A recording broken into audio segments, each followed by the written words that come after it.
नमस्कार दोस्तों, omniscient channel में आपका स्वागत है। और आज आप इस वीडियो में ओमनीसेंट इंग्लिश के तहत 1328वें दिन की क्लास को देख रहे हैं और मैं बात कर रहा हूँ कैसे आप बहुत ही आसान तरह से अंग्रेजी को पढ़ना सीख सकते हैं, लिखना सीख सकते हैं, समझना और बोलना भी।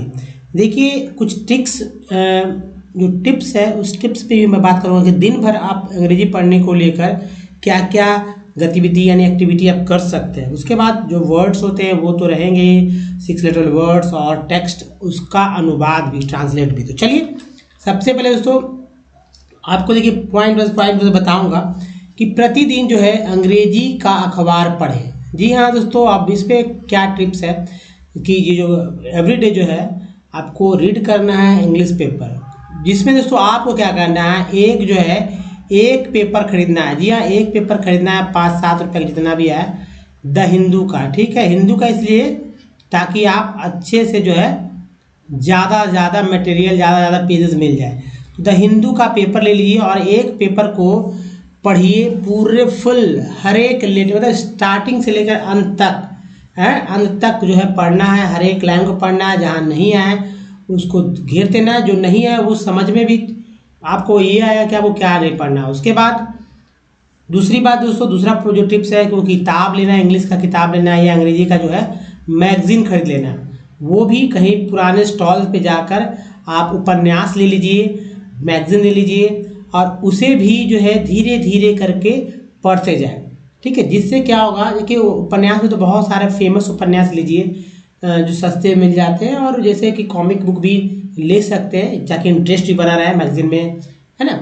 फिर उसके बाद देखिए नेक्स्ट जो आप कर सकते हैं दिन भर में काम, वो भाषा, अंग्रेजी भाषा यानी कि इंग्लिश मूवी जो होती है, हॉलीवुड की मूवी जो होती है, या आजकल तो चाइनीज़ भी आ गया है, रशियन भी है, लेकिन स्पेनिश भी है, फ्रेंच भी है। लेकिन आपको क्या करना है कि आप फिल्में देखते हैं, मूवी देखते हैं, तो वैसे मूवी, हिंदी मूवी को सिलेक्ट कीजिए जिसमें सबटाइटल्स रहते हैं। जी हाँ, नीचे जिसमें सबटाइटल से आप जो है मूवी में लिखे रहते हैं, आप वीडियो को पॉज करके सबटाइटल्स को पढ़ते जाइए, देखते जाइए, रीड जरूर कीजिए, उसको सुनिए, भले हिंदी कुछ बोले लेकिन इंग्लिश का रीड करिए, पढ़िए।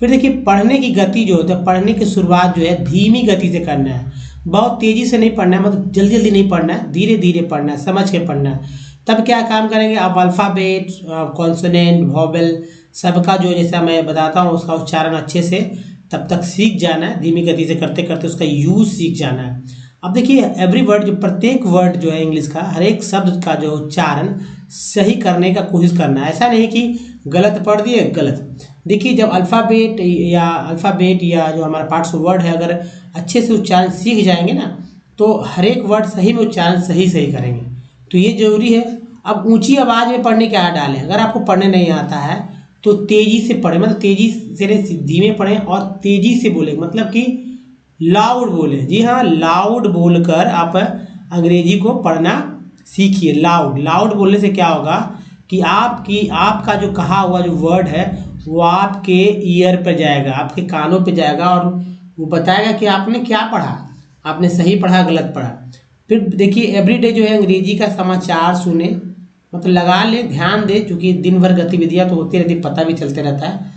तो अंग्रेजी का समाचार सुनने से जो इंग्लिश वर्ड्स होते हैं, जो वर्ड मीनिंग होते हैं, वो आपके कर्ण पटल पे जब पढ़ेंगे तो वो कहीं ना कहीं आपको दिमाग में रहेगा। जब वो लिखा हुआ वर्ड आएगा, तो जब वो आप पढ़ेंगे हमारे अल्फ़ाबेट, हमारे पार्ट्स ऑफ वर्ड के थ्रू, तो आप बहुत ही क्लियरली समझ में आने लगेगा कि करना क्या है, क्या उच्चारण करना है ना। तो ये था टिप्स दोस्तों जो कि पर डे आपको करना है, जिससे कि आप जल्दी सीख सकेंगे। अब देखिए जो जिनको भी नहीं पढ़ने आता है, यहाँ करेक्ट उच्चारण के साथ साथ अर्थ भी है। पहला वर्ड है दोस्तों एनविसेज का अर्थ होता है, यहाँ पर उच्चारण लिखा हुआ है, इधर इंग्लिश वर्ड है और वर्ड मीनिंग है, और इधर जो है मतलब उसका हिंदी है ना, हिंदी मीनिंग भी है, हिंदी अर्थ। तो कल्पना करना, विचारना, एनविसेज का अर्थ कल्पना करना, विचारना। और भी जो है इसे आप देख सकते हैं रूप जो कि बहुत ही अच्छा रहेगा, इसे परिकल्पना करना। ठीक है, जैसे कल्पना करना हो गया, परिकल्पना करना भी, विचारना, सोचना, है ना, ये ध्यान करना, एनविसेज। नेक्स्ट वर्ड मीनिंग है डेवास्टेट। डेवास्टेट का अर्थ होता है उजाड़ना, उजाड़ना, नष्ट करना, यह हो गया नष्ट करना, विध्वंस करना, विध्वंस करना भी हो गया, या बर्बाद करना, निर्जन कर देना, ये डेवास्टेट है। नेक्स्ट वर्ड जो है ये इसको एडमेंट, एडमेंट का अर्थ है दृढ़, दृढ़, हठीला, जिद्दी, सख्त, दृढ़, हठीला, जिद्दी, सख्त, एडमेंट, एडमेंट। नेक्स्ट वर्ड जो है इसको, नेक्स्ट वर्ड मीनिंग जो है ये है इसको एंटिटी, एंटिटी का अर्थ है अस्तित्व, हस्ती, सत्ता, पदार्थ, अस्तित्व, हस्ती, सत्ता, पदार्थ, entity, entity. Next word meaning है सो डिपोज, डिपोज का अर्थ है गद्दी से हटाना, कहाँ से हटाना, गद्दी से हटाना, किसी या गवाही देना, डिपोज कर सकते हैं, या किसी ऊंचे पद से, है ना, बहुत ऊंचा पद से हटा दिए, है ना, जैसे मुख्यमंत्री को हटा दिए उनके पद से, प्रधानमंत्री को हटा दिया, हालांकि ऐसा है नहीं, तो या मतलब कि ऊंचा पद से कोई गजेटेड अफसर उसको हटा दिए। शपथ लेकर लिखित रूप से प्रमाणित करना, ये भी है डिपोज का अर्थ। इसको कॉपी पे लिख ले जो मैं अलग से बोल रहा हूँ। एब्रोगेट, एब्रोगेट का अर्थ है निरस्त करना, निरस्त करना, रद्द करना, निराकरण करना, निरस्त, रद्द और निराकरण करना। नेक्स्ट है तो ट्रेवल, ट्रेवल का अर्थ है परिश्रम, कठिन काम, प्रसव वेदना, प्रसव है ना, प्रसव वेदना, लेबर पेन, तो ये हो गया इसको ट्रेवल का अर्थ है। इसके अलावा इसको कड़ी मेहनत भी कह सकते हैं, दुखदायक काम जो उसे करने में मुश्किल हो जाता है, करते करते कठिन काम दुखीदायक हो जाता है, तो वो भी एक तरह का वर्ड मीनिंग हो गया हिंदी अर्थ ट्रेवल का। तो परिश्रम अच्छा याद रखिए, कठिन काम, प्रसव वेदना के अलावा। सुपरफ्लुअस, सुपरफ्लुअस आवश्यकता से अधिक, आवश्यकता से अधिक, बहुत ज़्यादा, सुपरफ्लुअस आवश्यकता से अधिक, बहुत ज़्यादा। नेक्स्ट वर्ड है तो प्रिवी, प्रिवी का अर्थ है, प्रिवी का अर्थ है निजी, घनिष्ठ, अंतरंग, पोशीदा। नेक्स्ट वर्ड है मॉड्यूलेट। अब देखिए मॉड्यूलेट मीन्स होता है नियमित करना, एक तो ये हो गया, सुधार करना हो गया, और दोस्तों इसको आप इस तरह समझ सकते हैं कि आवाज़ जो होता है, आवाज़ ऊंची नीची करना, या दूसरी तरह समझिए कि रेडियो तरंगों का आयाम आदि जो है, जो फ्रीक्वेंसी होता है उसको बदल देना, मॉड्यूलेट कहेंगे। नेक्स्ट वर्ड मीनिंग है तो डिफ्लेक्ट, डिफ्लेक्ट का अर्थ है हटाना, मोड़ना, मुड़ना, झुकाना, डिफ्लेक्ट। अब अगला वर्ड मीनिंग है तो एल्यूसिडेट, एल्यूसिडेट मीन्स समझाकर कहना, स्पष्ट करना, समझाकर कहना, स्पष्ट करना, प्रकाश डालना, प्रकाश डालना, व्याख्या करना, इसको एल्यूसिडेट कहते हैं। दोस्तों अब देखिए सबसे पहले कि अगर हमारे वीडियो तक अपनी पहुंच बनाना चाहते हैं तो ओमनीसेंट इंग्लिश यूट्यूब में गूगल में टाइप करके हमारे वीडियो तक पहुंच सकते हैं, प्लेलिस्ट तक पहुंच सकते हैं। अगर आपको रीडिंग सीखना हो, मतलब रीडिंग करना जो कि आप सीख रहे हैं, राइटिंग बहुत ग्रामर बेस्ड, पूरे ग्रामेटिकल, पूरे ग्रामर, इंग्लिश ग्रामर के अनुसार, या स्पोकन, तो सब कुछ सीख सकते हैं आसान से आसान तरह से। क्योंकि दोस्तों अगर अंग्रेजी बहुत भारी नहीं है तो थोड़ा समझना ही आपके लिए भारी हो जाएगा, थोड़ा समझ बना लेंगे तो इंग्लिश आपके बाएं हाथ का खेल हो जाएगा। और देखिए ज़्यादा तो वर्ड मीनिंग पे फोकस करना है इंग्लिश में। तो देखिए अंग्रेजी पढ़ना हो, लिखना हो, कम से कम 10 दिन दीजिए हमारे साथ, और 10 डेज के बाद आपको आप समझ में आ जाएगा, पहले दिन समझ में आएगा कि भाई बेनिफिट्स होगा या नहीं होगा। अब चलिए जिनको उच्चारण करने में दिक्कत होता है उनको पढ़ने के लिए मैं बताऊं कैसे कैसे पढ़ा जाता है। तो देखिए इसे पढ़िए पुकश, पुकस, पढ़ना है पुकी, फिर देखिए पढ़ना है इसको इसे पुकिट। नेक्स्ट वर्ड मीनिंग है इसको पुल्ड, अगला वर्ड मीनिंग है पुलर, नेक्स्ट है पुली, पुनैक, नेक्स्ट है पुनः, नेक्स्ट है इसको पुंस, नेक्स्ट वर्ड मीनिंग है पुप्ड, नेक्स्ट वर्ड मीनिंग है इसको ये पुप, अगला वर्ड मीनिंग है पुपी। नेक्स्ट देखिए पुप्पू, Pooran, poorer, poorer, poorer, puris, पुरली। Next है पुट्स, पुटेड, पुटर, है ना, पुटर, पुटी, ये पुटल, पुप्स, पोपल्स, आप स्लोली भी पढ़ सकते हैं, पुपिन, पुपेरा, पोपेरी, पोपेस, पोपोए, पोपगन, पोपिंग, नेक्स्ट है पॉपिस और पॉपिस्ट, नेक्स्ट है पॉपजॉय, पॉपुलर, पॉपलिन और है पॉपस। जी हाँ, पॉपस। तो इस तरह से इसके एक बार और देख ले क्योंकि बहुत ही ज़रूरी हो जाता है। अब चलिए मैं आपको ले चलता हूँ कहाँ, टेक्स्ट पर। टेक्स्ट को क्या करना है इसको समझिए।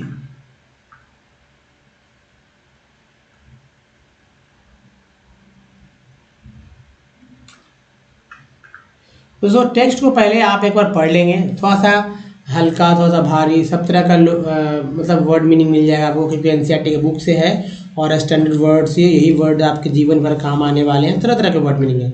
आप देखिए वर्ड भी हो जाएगा अच्छे से मतलब क्लियर आपका। और दूसरी बात कि यहाँ पर आपको मान लीजिए पढ़ने नहीं आ रहा, कोई वर्ड में फंस जा रहे हैं तो आप टेंशन नहीं लीजिएगा क्योंकि मैं फिर से आपको उसी समय अभी के अभी जो है इसे पढ़ कर दिखाऊंगा तो आपको पता चल जाएगा क्या कुछ गलत आपने किया है और कैसे सही करना है। ठीक है, तो पहले एक बार आप पढ़ लेंगे, उसके बाद मैं पढ़ कर दिखाऊंगा कि भाई कैसे इसको आसानी से पढ़ा जाता है। उसके बाद इसका एक बार जो है वो भी हो जाएगा, मतलब कि ट्रांसलेट भी कि कैसे एक समझ बनाना है। आप वीडियो देखेंगे धीरे धीरे समझ ही बनेगा, 2-3 में पढ़ेंगे और जल्दी क्लियरली समझ में आने लगेगा कि क्या कुछ किया गया है। तो चलिए पहले एक बार वीडियो को पॉज करके पढ़ लीजिए। दोस्तों अच्छे से पढ़ लीजिए कि वर्ड्स कहीं अगर प्रॉब्लम आपको हो जा रहा होगा तो इसे ठीक कर लेंगे यहाँ पर, जैसे कि यहाँ पर हो गया है। चलिए ठीक कर दिए। अब मैं पढ़ता हूँ, अगर आपने पढ़ा है तो दैट आर हजार्डस वो उसको बोलते हैं, डी लगा डस हो गया, hazardous to life and property. Pro एक पार्ट है हमारा, प्रो ERB एक पार्ट है, पर हो गया टी, प्रॉपर्टी। फिर देखिए प्रो, यहाँ देखिए sir, producers need to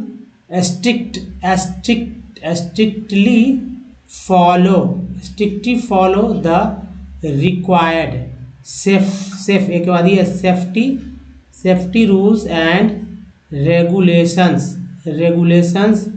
There are many goods and services that we purchase that require a special, देखिए CL बोले ऐसे तो थोड़ा ELBL बोल देंगे, सल बोलेंगे, स्पेशल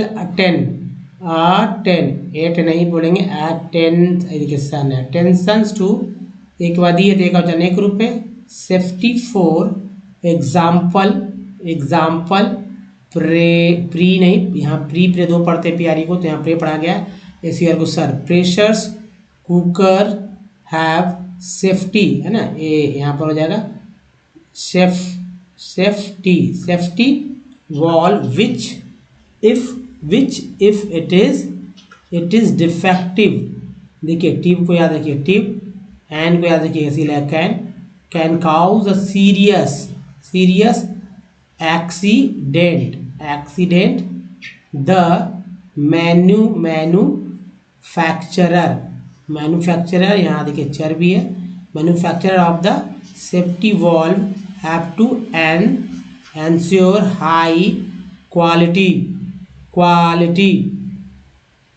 तो हाई क्वालिटी। उसके बाद यहाँ पर यू हो जाएगा, यहाँ पर ये हो जाएगा high quality. You also need public, देखिए लिक ऑफ ERN को देखिए, अर्न को देखिए, इक तो है ही IC बोलते हैं, एल के साथ लगा तो लिक हो गया ना, PUB पब्लिक, और जियो को ग पढ़ेंगे, ग वो नहीं पढ़ेंगे, और ERN को अर्न पढ़ेंगे, भी के साथ लगेगा तो वर्न हो गया, गवर्न, ENT को एंट पढ़ेंगे, एम के साथ लगा तो मेंट हो गया, गवर्नमेंट। देखिए action to see that this quality is, AN को एन पढ़ते हैं, एम लगा मेन, AN को एन पढ़ते हैं, टी लगा 10, maintain. However we do find bad quality product है ना, DUCT यहाँ पर कर दीजिए, products in the market because the supervision, ऐसे इनको जन पढ़ेंगे, of this rules is weak, ई को ई बोले weak, and the consumers movement is also not, ONG कॉन्ग बोलते हैं तो एस लगा दो स्ट्रॉन्ग, UGH को फ बोलते हैं, तो ENO को न बोलेंगे, इनफ। तो ऐसे पढ़ना है। अब चलिए इसका एक बार अनुवाद, एक बार ट्रांसलेशन भी देख ले ताकि आपकी समझ भी बढ़े। दोस्तों देखिए, थोड़ा समझ लीजिए। देयर आर हैजर्डस, है ना, they are hazardous to life और लाइफ एंड प्रॉपर्टी, यानी कि जो जीवन और संपत्ति के लिए खतरनाक है, यानी जीवन और संपत्ति के लिए जो खतरनाक है। Producers need to strictly follow the required safety rules and regulation, यहाँ तक है। यानी जो निर्माताओं को आवश्यक सुरक्षा नियमों और विनियमों का सख्ती से पालन करने की आवश्यकता है। There are many goods and services, कहा जा रहा है कि ऐसी कई वस्तुएं और सेवाएं हैं जिन्हें दैट वी परचेज दैट, जिन्हें हम लोग खरीदते हैं, दैट जिसका हम लोग को बहुत ही मतलब कहा जा रहा है कि इनकी सुरक्षा पर विशेष ध्यान देने की आवश्यकता होती है। फॉर एग्जाम्पल के लिए, उदाहरण के लिए प्रेशर कुकर, बहुत सेफ्टी ध्यान देने की जरूरत होता है इस पे, इसके बनावट पर खरीदते समय हम लोग ध्यान भी देते हैं। प्रेशर कुकर हैव सेफ्टी, है ना, have safety valve which, pressure cooker का में एक सुरक्षा वॉल्व होता है जो खराब होने पर गंभीर जो है दुर्घटना भी दे सकता है ना, डिफेक्टिव रहेगा तो can cause a serious accident, जिसे मैंने बताया आपको, ठीक है। The manufacturers of the safety valve have to ensure that high quality, कहा जा रहा है कि सुरक्षा वॉल्व के निर्माताओं को उच्च गुणवत्ता सुनिश्चित करनी ही होगी। सेफ्टी वॉल्व है चूंकि, यू ऑल्सो नीड पब्लिक, क्योंकि ये जो है ये जो आम जनता को इसकी बहुत ज़रूरत है और सरकार को इस पर जो है एक्शन भी लेना चाहिए, मतलब एक्शन लेने की ज़रूरत होती है कि क्वालिटी जो है मेंटेन रहा, जो क्वालिटी जो है मतलब जो गुणवत्ता है बना रहे, ठीक, गुणवत्ता बना रहे। हाउएवर, जो भी हो, वी डू, हम लोग जो करते हैं, फाइंड करते हैं बैड क्वालिटी, जो हम लोग खोजते हैं खराब उत्पाद को, जो हमारा प्रोडक्ट होता है इन द मार्केट में, क्यों खोजते हैं? क्योंकि सुपरविजन ऑफ दिस, सुपरविजन जो हमारा सुपरविजन जो कह सकते हैं आप वैसे इंग्लिश हिंदी में, सुपरविजन का मतलब निगरानी का समझिए, या इसको मतलब जांच कहिए, ठीक है, बहुत कड़ी जांच। तो सुपरविजन ऑफ दिस रूल्स, जो नियम होते हैं वो वीक है। एंड द कंज्यूमर मूवमेंट है ऑल्सो नॉट स्ट्रॉन्ग, बहुत ज़्यादा जो है, जो उपभोक्ता आंदोलन जो है बहुत ज़्यादा मजबूत नहीं है, और जो सुपरविजन भी इसके लिए बहुत ही कमज़ोर है। तो ये कुछ खास बातें था, आप समझ चुके होंगे, इसको दो बार पढ़ेंगे आपको और क्लियरली समझ में आने लगेगा। दोस्तों इस वीडियो में यहीं तक। वीडियो अगर अच्छा लगे तो पीछे प्लीज़ नीचे लाइक का बटन है, लाइक दबा दीजिए और शेयर कीजिएगा। नए चैनल को सब्सक्राइब करके घंटी को दबाइएगा, जिससे कि आने वाले वीडियो की जानकारी सबसे पहले आपको मिल सकेगा। ऑल नोटिफिकेशन ऑन जरूर करेंगे। दोस्तों इस वीडियो में बनेगा। धन्यवाद, थैंक फॉर वॉचिंग, धन्यवाद।